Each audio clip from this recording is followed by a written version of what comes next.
बच्चों, कैसे हो आप सभी।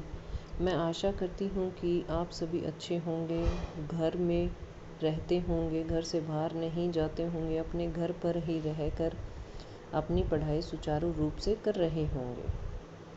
अपनी हिंदी की पाठ्य पुस्तक वसंत के हम 3 अध्यायों को पूरा कर चुके हैं। मैं उम्मीद करती हूँ कि आप सभी विद्यार्थियों ने तीनों अध्याय अपनी अपनी कॉपियों में लिख भी लिए होंगे।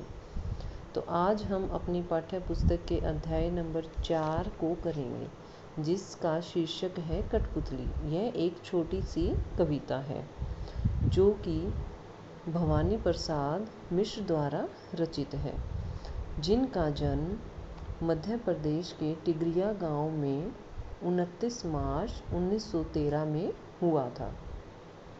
तो हमारी आज की कविता का शीर्षक है कठपुतली। कठपुतली कागज या लकड़ी की बनी हुई होती है। उसके शरीर के भाग इस प्रकार जोड़े जाते हैं कि उनसे बंधी डोर खींचने पर वे अलग अलग हिल सकें। अतः कठपुतली धागों के सहारे चलने वाली एक गुड़िया होती है। धागे कठपुतलियों के आगे पीछे लगे हुए होते हैं, जिसके द्वारा उन्हें किसी भी तरह से नचाया जा सकता है। इस कविता में मुख्य रूप से कठपुतली को स्वतंत्रता के लिए संघर्ष करते हुए दिखाया गया है कि उसे पराधीन रहना बिल्कुल भी पसंद नहीं है। कठपुतलियाँ स्वतंत्रता की इच्छा से स्वयं इस कविता में अपनी बात व्यक्त कर रही हैं। उनके समक्ष स्वतंत्रता को साकार बनाने वाली चुनौतियाँ हैं। धागे में जो बंधी हुई होती हैं वो कठपुतलियाँ अपने आप को पराधीन मान रही हैं। मान क्या रही हैं भी वो पराधीन ही, वो बंधन में हैं। जैसे ही उसके धागों को इधर उधर हिलाया डुलाया जाता है तो वो हिलती हैं, और उनके धागों को कोई दूसरा ही हिलाता है। वो अपनी मन मर्जी से ना हिल सकती हैं, ना चल सकती हैं, ना रुक सकती हैं। इन्हें दूसरों के इशारे पर नाचने से बहुत दुख होता है। दुख से बाहर निकलने के लिए एक कठपुतली विद्रोह कर देती है। वह अपने पाँव पर खड़ी होना चाहती है। उसकी बात सभी कठपुतलियों को अच्छी लगती है।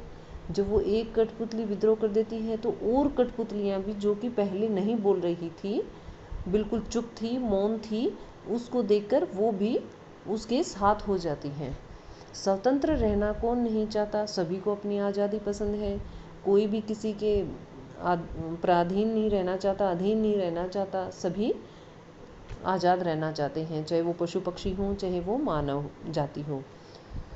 लेकिन जब पहली कठपुतली पर सबकी स्वतंत्रता की जिम्मेदारी आती है तो वह सोच समझकर कदम उठाना ज़रूरी समझती है। जब तक वो अकेली थी तब तक तो उसे कुछ अच्छे बुरे की चिंता नहीं थी, कि जैसे तैसे करके वो निकलना चाहती थी वहाँ से, वो आज़ाद होना चाहती थी। लेकिन जब औरों की भी जिम्मेदारी उस पर आती है तो वो सोच समझकर कदम उठाना ही ज़रूरी समझती है। जब कठपुतली दुख से बाहर निकलने के लिए विद्रोह करती है तब वह गुस्से से बोलती है कि न जाने क्यों ये धागे आगे पीछे लगे रहते हैं। कोई मुझ में लगे इन धागों को तोड़ दे ताकि मैं आज़ाद हो जाऊं। उसकी बात सुनकर अन्य कठपुतलियाँ बोलती हैं कि बहुत दिनों से हमने अपने मन की अभिलाषा की ओर ध्यान नहीं दिया, कि जिस तरह से हमारा मन चाहता था उस तरह से हमने अब तक काफ़ी दिन हो गए ऐसा कुछ भी नहीं किया कि हमारे मन में आया और हमने वो कर लिया। हम हमेशा ही दूसरे के इशारों पर नाचती रही, उन्हीं के अनुसार हम चलती रही। इस पर कठपुतली सोचने लगी कि आज ये कैसी इच्छा हमारे मन में जगी है। ऐसा सोचकर भी वो बेचैन हो गई कि आज से पहले तो उन्होंने ऐसा नहीं सोचा कि हमें आज़ाद होना है। उस पर भी वो विचार विमर्श करने लगी कि आज ये मेरे मन में क्यों आया, क्योंकि ऐसा कभी नहीं हो सकता कि कठपुतली अपने आप चल फिर सके। वह तो बस धागे के सहारे ही नाचती है, और वो इसके कारण बहुत दुखी थी, अपनी पराधीनता के कारण बहुत ही दुखी थी, और इसी दुख से बाहर निकलने के लिए वो विद्रोह कर रही थी। इस पर कठपुतली को बहुत गुस्सा आ गया। कठपुतली को धागे से बांध कर रखा जाता था।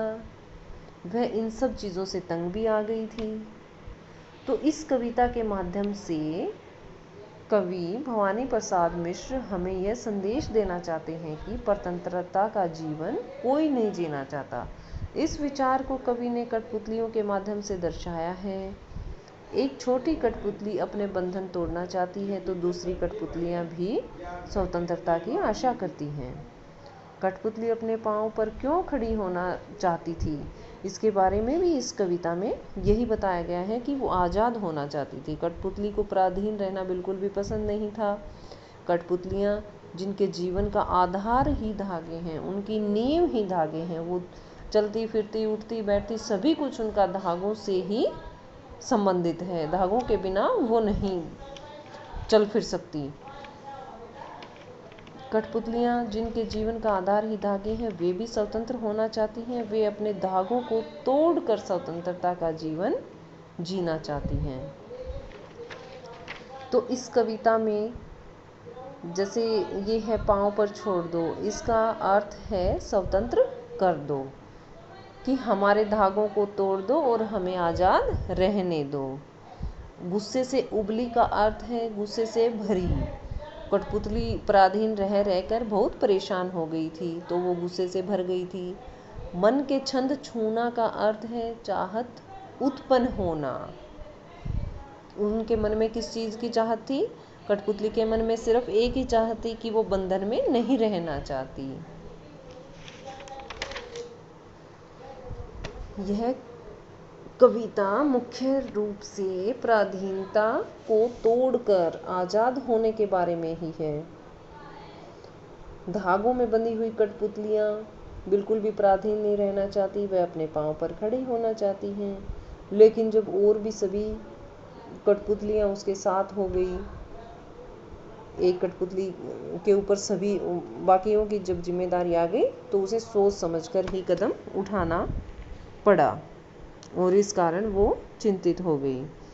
अन्य कठपुतलियों का समर्थन पाकर, साथ पाकर पहली कठपुतली सोचने लगती है कि अब तक तो मैं अकेली थी, सिर्फ मुझे अपनी अकेली की ही चिंता थी। अब मुझे बहुत ही सोच समझकर इस जिम्मेदारी को निभाना पड़ेगा। ठीक है बच्चों, इसी के साथ इस कविता को हम समाप्त करते हैं। इसमें इतना ही है मेन रूप से, तो मुख्य तौर पर कि भाई आज़ादी ही सबको प्रिय है। फिर भी बच्चों, अगर आपको इसमें कुछ नहीं समझ में आया हो तो आप मुझसे संपर्क कर लेना।